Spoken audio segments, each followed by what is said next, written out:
Hello everyone.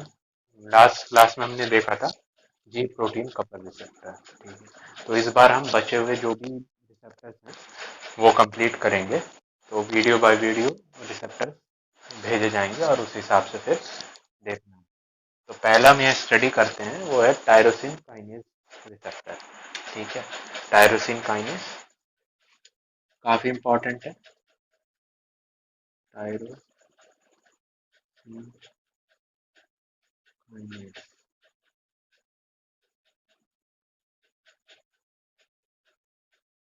Receptor.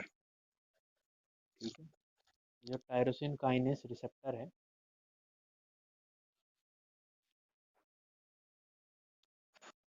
जो ये receptor है, ये वैसे तो मतलब ये कह सकते हैं कि टायरोसिन काइनेस मतलब एक टाइप के इसमें एंजाइम की इन्वॉल्वमेंट है। ठीक है, और ये एंजाइम कोई सा भी हो सकता है। कायदे से देखो तो ये टायरोसिन की जगह सीरीन हो सकता है, ग्लूटामीन हो सकता है, ग्वानाइलाइल साइक्लेज हो सकता है, लेकिन टायरोसिन काफी कॉमन पाया जाता है बॉडी में, तो हम टायरोसिन काइनेस को स्टडी करते हैं नॉर्मली लेके।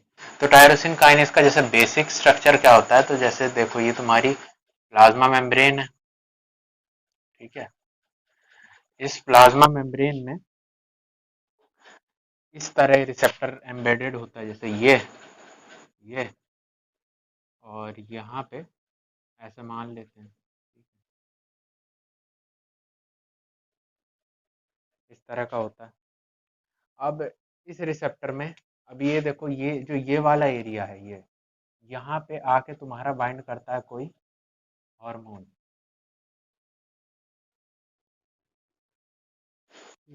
हार्मोन यहाँ के बाइंड करेगा, तो इस साइड, इस वाली साइड को कह देते हैं क्या, हार्मोन बाइंडिंग साइट। ठीक है, फिर नीचे वाला एरिया यहाँ पे होता है तुम्हारा, ये इसमें होता है एंजाइम, एंजाइमेटिक, मतलब इसके अंदर कोई एंजाइम होगा जो क्या करवाता है, फॉस्फोराइलेशन, फॉस्फोराइलेशन। तो इसको कह देंगे एंजाइमेटिक साइट।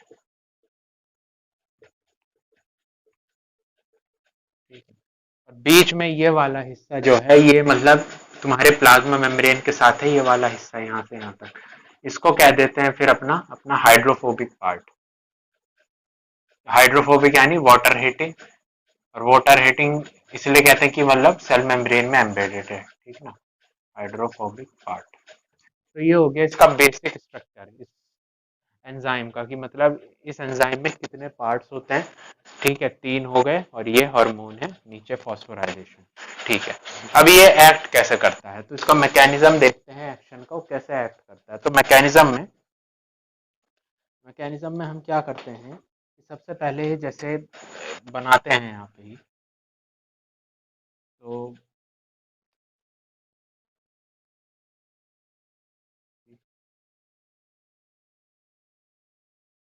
अब इस पे आके तुम्हारा बाइंड करेगा हार्मोन। ठीक है, यहाँ आके बाइंड किया हार्मोन, जैसे इस पे बाइंड करेगा, इस रिसेप्टर को स्टिमुलेट करेगा। ठीक, जैसे इस रिसेप्टर स्टिमुलेट हुआ, तो मान लो पूरे सेल पे एक रिसेप्टर तो होगा नहीं, ऐसे कई सारे होंगे, तो हम यहाँ पे एक और ले लेते हैं यहाँ पे। ठीक है, ये एक और, यहाँ पे एक और है तुम्हारा। ठीक, यहाँ पे भी हार्मोन बाइंड किया, इसको भी स्टिमुलेट किया। अब जैसे इसको स्टिमुलेट करेगा तो क्या होगा, अब देखो दोनों स्टिमुलेट हो रहे हैं, तो दोनों स्टिमुलेट होंगे तो आप पास में आते हैं एक दूसरे के, और बनाते हैं तुम्हारा डाइमर। क्या बनाते हैं, डाइमर। डाइमर क्या होगा, डाइमर कुछ इस तरह का दिखेगा, जैसे ये एक है, फिर इसी के साथ ये एक है। ठीक, इस तरह का कुछ स्ट्रक्चर डाइमर में दिखाई देता है। ठीक है, जैसे ये डाइमर फॉर्मेशन हुआ, डाइमर फॉर्मेशन हुआ, डाइमर फॉर्मेशन के बाद क्या होगा, ये डाइमर फॉर्मेशन तुम्हारे इस एंजाइमेटिक पार्ट में, जो एंजाइम है, जैसे यहाँ पे हम मान के चल रहे हैं, यहाँ पे हमारा टायरोसिन काइनेस है। ठीक है, टायरोसिन काइनेस क्या है, नाम में ही है टायरोसिन काइनेस, यानी काइनेस का मतलब होता है फॉस्फेट को ऐड करना, ठीक है, किसको, फॉस्फेट को ऐड करना। तो ये कहाँ पे ऐड करेगा, किसी टायरोसिन ग्रुप पे, ठीक है। तो ये जो यहाँ पे टायरोसिन काइनेस है इस एंजाइमेटिक साइट में, ये दो काम करेगा। वो क्या काम करेगा कि जैसे ये रिसेप्टर है तुम्हारा, एंजाइमेटिक साइट है, तो पहला तो ये जो टायरोसिन काइनेज है, ये क्या करेगा, ये तो पहले खुद के साइट को फॉस्फोराइलाइट करेगा। कैसे, यहाँ पे कोई होगा टायरोसिन रेसिड्यू, उससे फॉस्फेट अटैच हो जाएगा, तो पहले इसको फॉस्फोराइलाइट कर दिया। दूसरा क्या करेगा, जो यहाँ पे कोई एंजाइम होगा, ठीक है, एंजाइम, उस एंजाइम को ये क्या करेगा, उसमें जो टायरोसिन होगा, है ना, एंजाइम किसका बना होता है, प्रोटीन का। प्रोटीन किसके बने होते हैं, अमीनो एसिड। तो यहाँ पे इस एंजाइम से कोई ना कोई इसमें अमीनो एसिड होगा जो कि टायरोसिन होगा, है ना, टायरोसिन। तो ये टायरोसिन काइनेज क्या करेगा, इस टायरोसिन पे फॉस्फेट को ऐड कर देगा। जैसे इस फॉस्फेट पे ये ऐड किया, फॉस्फेट को टायरोसिन पे ऐड किया, तो एंजाइम हो तुम्हारा आगे एक्टिवेट हो सकता है, डीएक्टिवेट हो सकता है। एक्टिवेट हुआ तो आगे चल के फर्दर कई सारे रिस्पॉन्सेस शो करेगा बॉडी में, ठीक। तो ये है तुम्हारा बे मैकेनिज्म, ठीक है, ये हो गया स्ट्रक्चर, ये है स्ट्रक्चर, और ये है तुम्हारा मैकेनिज्म। मैकेनिज्म में कुछ नहीं है, पहले बाइंड किया, बाइंड जैसे ये हार्मोन बाइंड किया, तो हार्मोन क्या बना देगा, इसको एक्टिवेट करेगा रिसेप्टर को, रिसेप्टर फिर पास में आएंगे, क्या बनाएंगे, डाइमर बनाएंगे। जैसे ही डाइमर बनाएंगे तो उसकी वजह से क्या होगा, ये वाला हिस्सा एक्टिवेट होगा, कौन सा, टायरोसिन काइनेज वाला।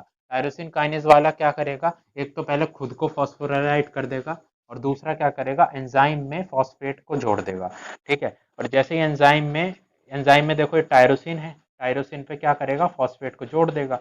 जैसे ही फॉस्फेट जोड़ेगा तो ये एंजाइम एक्टिव हो जाएगा, और ये एक्टिवेटेड एंजाइम आगे चल के रिस्पॉन्स को शो करेगा, ठीक है। तो ये चीज हो गई। अब इसका फायदा क्या है, इसका फायदा ये है कि इस वाले मैकेनिज्म से हमारे बहुत सारे ग्रोथ प्रोसेस चलती है। जैसे एग्जांपल के तौर पे समझो, जैसे इंसुलिन है, इंसुलिन का सिक्रेशन बनना इस प्रोसेस पे चलता है। या फिर तुम्हारा देख लो एपिथेलियल ग्रोथ फैक्टर, वो भी क्या करता है कि मतलब यहाँ पे आके बाइंड करता है, फिर वो अंदर क्या करता है, स्टिमुलेट करता है बहुत सारी प्रोसेस को। तो वो कोई बात नहीं, लेकिन अच्छा एक इंपॉर्टेंट कंसेप्ट ये समझो कि मान लो ये जो टायरोसिन काइनेस है यहाँ पे, या ये रिसेप्टर है, ये रिसेप्टर हमेशा एक्टिवेट हो, कभी डीएक्टिवेट ही ना हो पाए, तो क्या होगा, हमेशा एक्टिवेट होगा, तो उसकी वजह से क्या होगा कि ये जो रिस्पांस है, रिस्पांस शो होता रहेगा अगर ये हमेशा एक्टिवेट हो।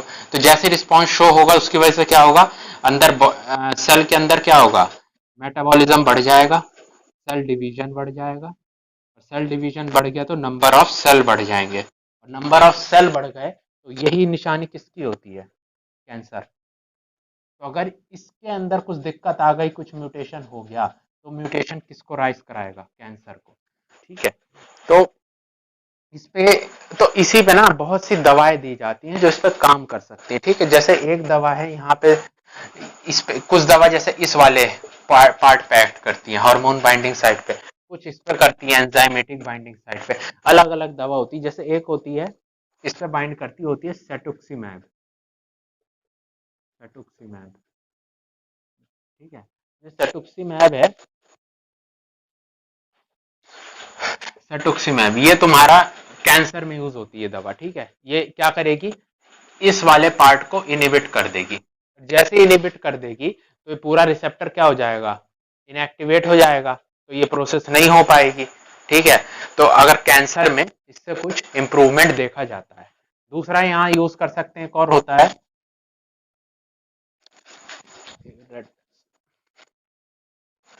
हाँ एक और होता है ट्रेस्टुजुमैब, ये भी सेम काम करता है, इसको इनिबिट करेगा, इसी को इनिबिट करेगा, इसको इनिबिट करेगा तो पूरा रिसेप्टर डाउन रेगुलेट हो जाएगा, ठीक है। यहाँ पे ये यूज कर सकते हैं, ठीक। तो ये दो हो गई, एक तो क्या सेटुक्सिम, एक हो गया तुम्हारा ट्रेस्टुजुमैब, ठीक। अच्छा ये हो गया, अच्छा ठीक है, ये हो गया। अब इसके बाद लास्ट इसमें बचता है वो है रेगुलेशन, किसको रेगुलेट कैसे करते हैं, ठीक है।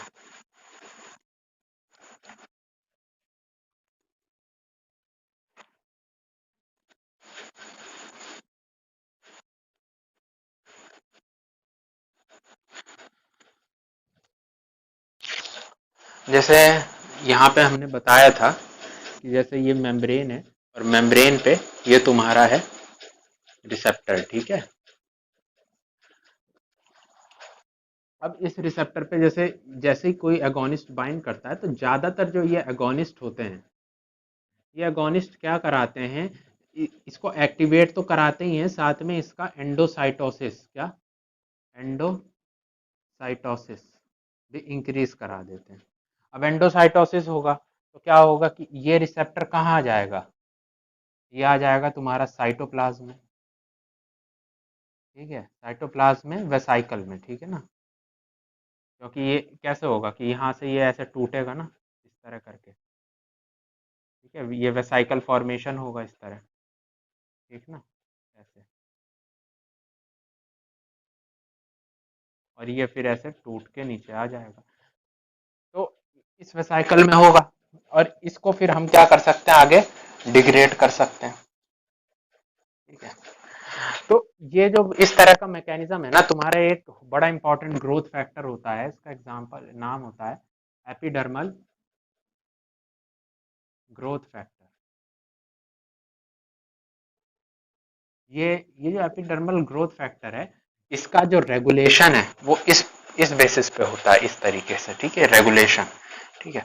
तो इस बेसिस पे इसका रेगुलेशन होता है, मतलब क्या, कि ये इसको बाइंड करेगा, साथ साथ इसको स्टिमुलेट करेगा एंडोसाइटोसिस के लिए भी। तो जैसे ही एंडोसाइटोस हो जाएगा तो इससे क्या है कि ये जो इफेक्ट शो करेगा वो कुछ समय के लिए है ना, क्यों, क्योंकि रिसेप्टर अपने आप ही कुछ समय में अंदर चला जा रहा है, तो कुछ समय तक ये शो करेगा इफेक्ट, ठीक ना। मान लो इसमें दिक्कत आ जाए इस प्रोसेस में एंडोसाइटोसिस के, मतलब एंडोसाइटोसिस नहीं हो रहा है, यानी रिसेप्टर यहाँ पे लगे रहेंगे, और जब रिसेप्टर यहाँ लगे रहेंगे तो ये हमेशा एगोनिस्ट से स्टिमुलेट करते रहेंगे, और जब ये एगोनिस्ट इसको स्टिमुलेट करता रहेगा तो अंदर रिस्पांस शो होता रहेगा, और जब रिस्पांस बहुत ज्यादा शो होगा तो किसको कॉज करेगा, कैंसर को, ठीक है। तो यानी रेगुलेटरी प्रोसेस में भी अगर कोई डिफेक्ट हो जाए तो वो भी कैंसर को कॉज करता है, ठीक। तो ये हो गया तुम्हारा पूरा टायरोसिन काइनेस रिसेप्टर। एग्जांपल एक तो यही हो गया ईजीएफ और इसका रिसेप्टर, या फिर platelet derived growth factor receptor, या फिर एक होता है तुम्हारा इंसुलिन, ठीक है। ये सब हो गए तुम्हारे, ठीक है, इतना है, थैंक यू।